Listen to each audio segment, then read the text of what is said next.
ओम शांति। आज 2 अप्रैल 2025 के बाबा के अनमोल मधुर महावाक्य सुनेंगे।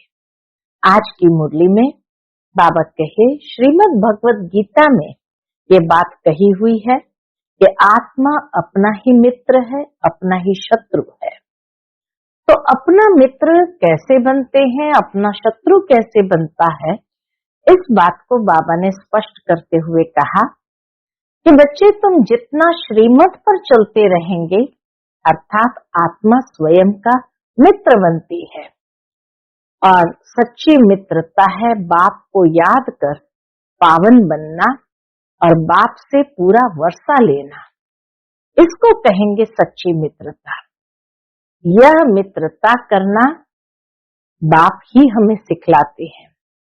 संगम युग पर ही आत्मा अपना सच्चा मित्र बन जाती है। बाकी द्वापर से लेकर कलयुग तक आत्मा अपना शत्रु ही बनती आई है। तो सुनते हैं आज के बाबा के अनमोल मधुर महावाक्य। ओम शांति।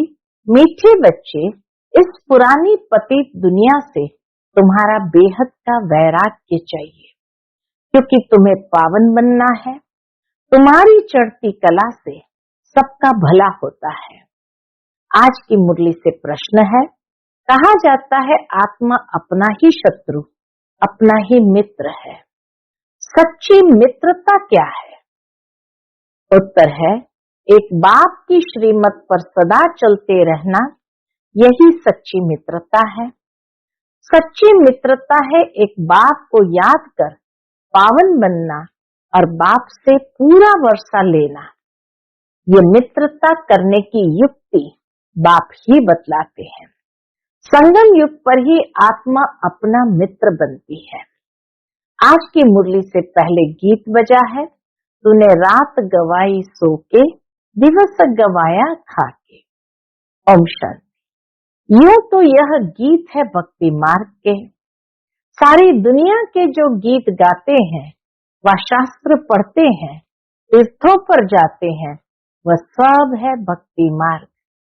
गीत गाना, शास्त्र पढ़ना, तीर्थों पर जाना, सब है भक्ति मार्ग। ज्ञान मार्ग किसको कहा जाता है, भक्ति मार्ग किसको कहा जाता है, यह तुम बच्चे ही समझते हो। दोनों का कॉन्ट्रास्ट भी बाबा कहे, तुम बच्चे ही समझते हो। वेद, शास्त्र, उपनिषद आदि ये सब है भक्ति के। आधा कल भक्ति चलती और आधा कल फिर ज्ञान की प्रारब्ध चलती है। भक्ति करते करते उतरना ही है। 84 पुनर्जन्म लेते नीचे उतरते हैं। फिर एक जन्म में तुम्हारी चढ़ती कला होती है। इसको कहा जाता है ज्ञान मार्ग। ज्ञान के लिए गाया हुआ है, एक सेकंड में जीवन मुक्ति। रावण राज्य जो द्वापर से चला आता है, वह खत्म हो, फिर राम राज्य स्थापन होता है। ड्रामा में जब तुम्हारे 84 जन्म पूरे होते हैं, तब चढ़ती कला से सबका भला होता है। ये अक्षर कहाँ न कहाँ किसी शास्त्रों में है। चढ़ती कला सर्व का भला, सर्व की सदगति करने वाला तो एक ही बाप है ना। सन्यासी उदासी तो अनेक प्रकार के हैं, बहुत मत मतांतर है। जैसे शास्त्रों में लिखा है, कल्प की आयु लाखों वर्ष। अब शंकराचार्य की मत निकली 10,000 वर्ष।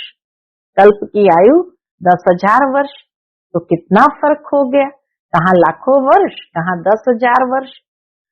कोई फिर कहेंगे इतने हजार। मत तो परिवर्तन होती रहती है, तो बाबा कहे कोई फिर कहेगा इतने हजार। कलयुग में है अनेक मनुष्य, अनेक मते, अनेक धर्म। सतयुग में होती ही है एक मत। यह बाप बैठ तुम बच्चों को सृष्टि के आदि मध्य अंत का नॉलेज सुनाते हैं। इस सुनाने में भी कितना समय लगता है। इस नॉलेज को सुनाने में भी बाबा को कितना समय लगता है। सुनाते ही रहते हैं। ऐसे नहीं कह सकते पहले क्यों नहीं ये सब सुनाया। स्कूल में पढ़ाई नंबरवार होती है, छोटे बच्चों को ऑर्गन्स छोटे होते हैं तो उनको थोड़ा सिखलाते हैं, फिर जैसे जैसे ऑर्गन्स बड़े होते जाएंगे बुद्धि का ताला खुलता जाएगा, पढ़ाई धारण करते जाएंगे। छोटे बच्चों की बुद्धि में कुछ धारणा हो न सके, बड़ा होता है तो फिर बैरिस्टर, जज आदि बनते हैं। इसमें भी ऐसे हैं, इस पढ़ाई में भी ऐसे हैं। कोई की बुद्धि में धारणा अच्छी होती है, बाप कहते मैं आया हूं पतित से पावन बनाने, तो अब पतित दुनिया से वैराग्य होना चाहिए। आत्मा पावन बने तो फिर पतित दुनिया में रह न सके। पतित दुनिया में आत्मा भी पतित है, मनुष्य भी पतित है। पावन दुनिया में मनुष्य भी पावन, पतित दुनिया में मनुष्य भी पतित रहते हैं। यह है ही रावण राज्य। यथा राजा रानी तथा प्रजा, ये सारा ज्ञान है बुद्धि से समझने का। इस समय सभी की बाप से विपरीत बुद्धि, इस समय सभी की बाप से है विपरीत बुद्धि। तुम बच्चे तो बाप को याद करते हो, अंदर में बाप के लिए प्यार है, आत्मा में बाप के लिए प्यार है, रिगार्ड है, क्योंकि बाप को जानते हैं। आत्मा में बाप के लिए प्यार है, रिगार्ड है, क्योंकि बाप को जानते हैं। यहाँ तुम सन्मुख हो, शिव बाबा से सुन रहे हो, वह मनुष्य सृष्टि का बीज रूप ज्ञान का सागर, प्रेम का सागर, आनंद का सागर है। गीता ज्ञान दाता परम पिता त्रिमूर्ति शिव परमात्मा वाच। त्रिमूर्ति अक्षर जरूर डालना है। परम पिता परमात्मा त्रिमूर्ति शिव परमात्मा वाच, तो बाबा कहे ये त्रिमूर्ति अक्षर जरूर डालना है, क्योंकि त्रिमूर्ति का ही तो गायन है ना। ब्रह्मा द्वारा स्थापना, तो जरूर ब्रह्मा द्वारा क्या होगा। बाबा कहे जब कहते हैं ब्रह्मा द्वारा स्थापना, तो जरूर ब्रह्मा द्वारा ही ज्ञान सुनाएंगे। श्री कृष्ण तो ऐसे नहीं कहेंगे कि शिव भगवान वाच, प्रेरणा से कुछ होता नहीं है, न उनमें शिव बाबा की प्रवेशता हो सकती है। शिव बाबा तो पराये देश में आते हैं। सतयुग तो श्री कृष्ण का देश है ना, तो दोनों की महिमा अलग अलग है। मुख्य बात ही यह है, सतयुग में गीता को कोई पढ़ते नहीं, सतयुग में पढ़ने की आवश्यकता भी नहीं। सतयुग में गीता को कोई पढ़ते नहीं। भक्ति मार्ग में तो जन्म जन्मांतर पढ़ते हैं, ज्ञान मार्ग में तो वह हो न सके। भक्ति मार्ग में ज्ञान की बातें होती नहीं। अभी रचता बाप ही रचना के आदि मध्य अंत का ज्ञान देते हैं। मनुष्य तो रचता हो न सके, मनुष्य तो रचता हो न सके, मनुष्य कह न सके कि मैं रचता हूँ। बाप खुद कहते हैं मैं मनुष्य सृष्टि का बीज रूप हूँ, मैं ज्ञान का सागर, प्रेम का सागर, सर्व का सदगति दाता हूँ। श्री कृष्ण की महिमा ही अलग है, तो यह पूरा कॉन्ट्रास्ट लिखना चाहिए, श्री कृष्ण की महिमा का, शिव बाबा की महिमा का।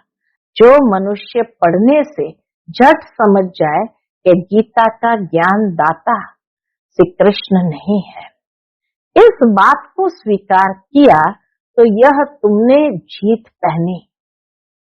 मनुष्य श्री कृष्ण के पिछाड़ी कितना हैरान होते हैं।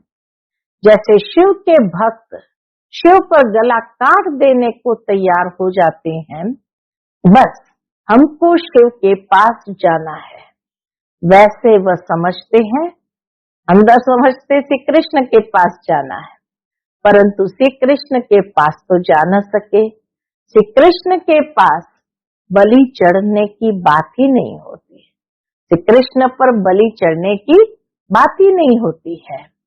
देवियों पर बलि चढ़ते हैं, देवताओं पर कभी कोई बलि नहीं चढ़ेंगे। तुम देवियां हो ना, तुम शिव बाबा के बने हो, तो शिव बाबा पर भी बलि चढ़ते हैं। शास्त्रों में हिंसक बातें लिख दी है। तुम तो शिव बाबा के बच्चे हो, तन मन धन बलि चढ़ाते हो और कोई बात नहीं, इसलिए शिव और देवियों पर बलि चढ़ाते हैं। अब गवर्नमेंट ने शिव काशी पर बलि चढ़ाना बंद कर दिया है। हाँ, वो कुआं ही बंद कर दिया है। अभी वो तलवार ही नहीं है, तलवार भी निकलवा दी और बलि चढ़ाने के लिए वो कुआं भी बंद कर दिया। भक्ति मार्ग में जो आपघात करते हैं, यह भी जैसे अपने साथ शत्रुता करने का उपाय है। आपघात करना यह भी शत्रुता है, आत्मा स्वयं का शत्रु है। मित्रता करने का एक ही उपाय है, कौन सा? जो बाप बतलाते हैं। पावन बनकर बाप से पूरा वर्षा लो, एक बाप की श्रीमत पर चलते रहो, यही मित्रता है। कहते हैं जीवात्मा अपना ही शत्रु है, फिर बाप आकर ज्ञान देते हैं तो जीवात्मा अपना मित्र बनती है। आत्मा पवित्र बन बाप से वर्षा लेती है। संगम युग पर हर एक आत्मा को बाप आकर मित्र बनाते हैं। आत्मा अपना मित्र बनती है, श्रीमत मिलती है तो समझती है हम बाप की मत पर ही चलेंगे। अपनी मत पर आधा कल्प चले, अब श्रीमत पर सदगति को पाना है, इसलिए अपनी मत चल न सके। बाप तो सिर्फ मत देते हैं, तुम देवता बनने आए हो ना। बाबा कहे तुम देवता बनने आए हो ना, यहाँ अच्छा कर्म करेंगे तो दूसरे जन्म में भी अच्छा फल मिलेगा। अमर लोक में यह तो है ही मृत्यु लोक, ये राज भी तुम बच्चे ही जानते हो, सो भी नंबरवार। कोई की बुद्धि में अच्छी रीति धारणा होती है, कोई धारणा नहीं कर सकते, तो इसमें टीचर क्या कर सकता है? टीचर से कृपा व आशीर्वाद मांगेंगे क्या? टीचर तो पढ़ाकर अपने घर चले जाते हैं। स्कूल में पहले पहले खुदा की बंदगी आकर करते हैं। एक खुदा हमको पास कराना तो फिर हम भोग लगाएंगे। ऐसे बच्चे भगवान के सामने जाकर भक्ति करते हैं या प्रार्थना करते हैं। हे खुदा हमको पास कराना तो फिर हम भोग लगाएंगे। टीचर को कभी नहीं कहेंगे कि आशीर्वाद करो, टीचर को कभी नहीं कहेंगे कि आशीर्वाद करो। इस समय परमात्मा हमारा बाप भी है तो टीचर भी है। बाप की आशीर्वाद तो अंडरस्टूड है ही।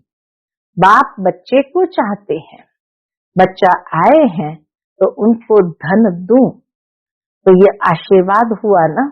बाप जब धन देता है तो यही आशीर्वाद हुई ना। यह एक कायदा है। बच्चे को बाप से वर्षा मिलता है। अब तो तमो प्रधान ही होते जाते हैं, जैसा बाप वैसे बच्चे।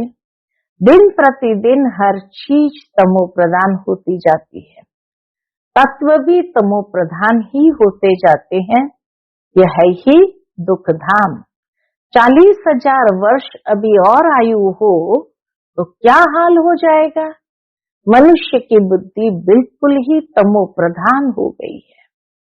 अभी तुम बच्चों की बुद्धि में बाप के साथ योग रखने से रोशनी आ गई है। बाबा के साथ योग रखने से जैसे बुद्धि में रोशनी आ गई है। बाप कहते जितना याद में रहेंगे उतना लाइट बढ़ती जाएगी, बुद्धि को प्रकाश प्राप्त होता जाएगा। याद से आत्मा पवित्र बनती है, लाइट बढ़ती जाती है।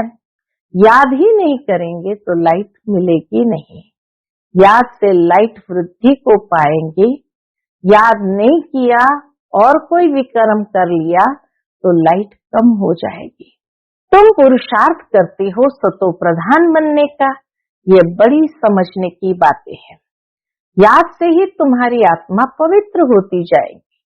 तुम लिख भी सकते हो, यह रचयिता और रचना का ज्ञान श्री कृष्ण दे नहीं सकते, वह तो है प्रारब्ध।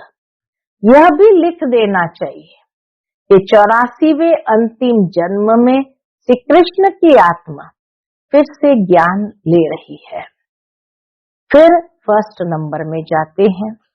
बाप ने यह भी समझाया है सतयुग में 9 लाख ही होंगे, फिर उनसे वृद्धि भी होगी ना, दास दासियां भी बहुत ही होंगे ना। जो पूरे 84 जन्म लेते हैं, 84 जन्म ही गिने जाते हैं।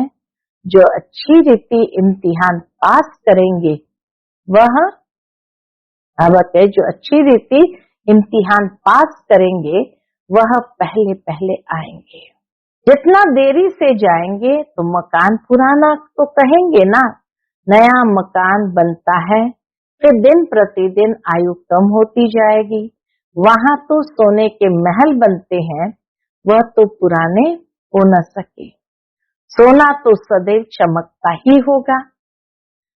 फिर भी साफ जरूर करना पड़े, सोने को साफ जरूर करना पड़े। जेवर भी भल पक्के सोने के बनाओ तो भी आखिर चमक तो कम होती है, आखिर चमक तो कम होती है। फिर उनको पॉलिश चाहिए। तुम बच्चों को सदैव यह खुशी रहनी चाहिए। कौन सी बात की? बाबा कहे तुम बच्चों को सदैव यह खुशी रहनी चाहिए कि हम नई दुनिया में जाते हैं। इस नरक में ये अंतिम जन्म है। इन आंखों से जो देखते हैं जानते हैं ये पुरानी दुनिया, पुराना शरीर है। अभी हमको सतयुग नई दुनिया में नया शरीर लेना है। 5 तत्व भी नए होते हैं। ऐसे विचार सागर मंथन चलना चाहिए। ये पढ़ाई है ना, अंत तक तुम्हारी ये पढ़ाई चलेगी। पढ़ाई बंद हुई तो विनाश हो जाएगा। बाबा कहे पढ़ाई बंद हुई तो विनाश हो जाएगा। तो अपने को स्टूडेंट समझ इसी खुशी में रहना चाहिए ना कि भगवान हमको पढ़ाते हैं। यह खुशी कोई कम थोड़ी है, परंतु साथ साथ माया भी क्या करती है, उल्टा काम करा लेती है। 5-6 वर्ष पवित्र रहते फिर माया गिरा देती है। एक बार गिरे तो फिर वह अवस्था हो न सके। हम गिरे हैं तो वह घृणा आती है। अभी तुम बच्चों को सारी स्मृति रखनी है। इस जन्म में जो पाप किए हैं हर एक आत्मा को अपने जीवन का तो पता है ना। कोई मंद बुद्धि, कोई विशाल बुद्धि होते हैं। छोटेपन की हिस्ट्री याद तो रहती है ना। ये बाबा भी छोटेपन की हिस्ट्री सुनाते हैं ना। बाबा को वह मकान आदि भी याद है, परंतु अभी तो वहां भी सब नए मकान बन गए होंगे। 6 वर्ष से लेकर अपनी जीवन कहानी याद रहती है। अगर भूल गया तो क्या कहेंगे? अगर भूल गया तो डल बुद्धि कहेंगे। बाप कहते अपनी जीवन कहानी लिखो। लाइफ की बात है ना। मालूम पड़ता है लाइफ में कितने चमत्कार थे। गांधी, नेहरू आदि के कितने बड़े बड़े वॉल्यूम बनते हैं। लाइफ तो वास्तव में तुम्हारी बहुत वैल्यूबल है। वंडरफुल लाइफ यह है मोस्ट वैल्यूबल, अमूल्य जीवन। इनका मूल्य कथन नहीं किया जा सकता। इस समय तुम ही सर्विस करते हो। ये लक्ष्मी नारायण कुछ भी सर्विस नहीं करते। तुम्हारी लाइफ बहुत वैल्यूबल है। जबकि औरों का भी ऐसा जीवन बनाने की सर्विस करते हो। जो अच्छी सर्विस करते हैं वो गायन लायक होते हैं। वैष्णो देवी का भी मंदिर है ना। अभी तुम सच्चे सच्चे वैष्णव बनते हो। वैष्णव माना जो पवित्र है। अभी तुम्हारा खान पान आदि, वैष्णव माना जो पवित्र है। तो बाबा के अभी तुम्हारा खान पान भी वैष्णव है, यानी पवित्र है। अभी तुम्हारा खान पान भी वैष्णव है। पहले नंबर के विकार में तो तुम वैष्णव ही हो, यानी पवित्र हो। जगत अम्बा के ये सब बच्चे ब्रह्मा कुमार कुमारियां हैं ना, ब्रह्मा और सरस्वती, बाकी बच्चे हैं उनकी संतान। नंबरवार देवियां भी है जिनकी पूजा होती है, बाकी इतनी भुजाएं आदि दी है वह सब है फालतू। तुम बहुतों को आप समान बनाते हो तो भुजाएं दे दी है। ब्रह्मा को भी 100 भुजा वाला, 1000 भुजा वाला दिखाते हैं, सहस्त्र भुजाधारी दिखाते। ये सब भक्ति मार्ग की बातें हैं। तुमको फिर बाप कहते हैं दैवी गुण भी धारण करना है, किसको भी दुख न दो। दैवी गुण भी धारण करने हैं और किसको भी दुख न दो। किसको उल्टा सुल्टा रास्ता बताए सत्यानाश न करो। एक ही मुख्य बात समझानी है, एक ही मुख्य बात सबको समझानी है। कौन सी? तो बाबा कहे एक ही मुख्य बात समझानी चाहिए कि बाप और वर्षे को याद करो। अच्छा, मीठे मीठे सिक्की लदे बच्चों प्रति माता पिता बाप दादा का याद प्यार और गुड मॉर्निंग। रूहानी बाप की रूहानी बच्चों को नमस्ते। हम सब रूहानी बच्चों की रूहानी माता पिता बाप दादा को याद प्यार, गुड मॉर्निंग और नमस्ते नमस्ते। शुक्रिया बाबा, शुक्रिया। आज की मुरली से धारणा के लिए मुख्य सार, पहली पॉइंट, गायन व पूजन योग्य बनने के लिए क्या करना पड़ेगा? पक्का वैष्णव बनना है। खान पान की शुद्धि के साथ साथ पवित्र रहना है। इस वैल्यूएबल जीवन में सर्विस कर बहुतों का जीवन श्रेष्ठ बनाना है। दूसरी पॉइंट, बाप के साथ ऐसा योग रखना है जो आत्मा की लाइट बढ़ती जाए। कोई भी विकर्म कर लाइट कम नहीं करना है। अपने साथ मित्रता करनी है, खुद के साथ मित्रता करनी है। आज का बाप दादा का मधुर वरदान हम बच्चों के लिए है, स्वस्थिति की सीट पर स्थित रहे, परिस्थितियों पर विजय प्राप्त करने वाले मास्टर रचता भव। स्वस्थिति की सीट पर स्थित रहे, परिस्थितियों पर विजय प्राप्त करने वाले मास्टर रचता भव। कोई भी परिस्थिति प्रकृति द्वारा आती है, इसलिए परिस्थिति रचना है और स्वस्थिति वाला रचयिता है। मास्टर रचता व मास्टर सर्वशक्तिवान कभी हार खा नहीं सकते, असंभव है। अगर कोई अपनी सीट छोड़ते हैं तो हार होती है। सीट छोड़ना अर्थात शक्तिहीन बनना। सीट छोड़ना अर्थात शक्तिहीन बनना। सीट के आधार पर शक्तियां स्वतः आती है।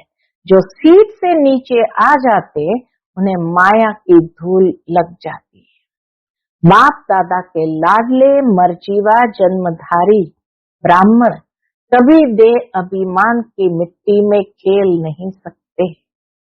आज का स्लोगन है, दृढ़ता कड़े संस्कारों को भी मोम की तरह पिघलाकर खत्म कर देती है। दृढ़ता कड़े संस्कारों को भी मोम की तरह पिघला देती है, यानी खत्म कर देती है। आज का व्यक्त इशारा, कंबाइंड रूप की स्मृति से सदा विजयी बनो। जैसे ज्ञान स्वरूप हो ऐसे स्नेह स्वरूप बनो। ज्ञान और स्नेह दोनों कंबाइंड हो, क्योंकि ज्ञान बीज है।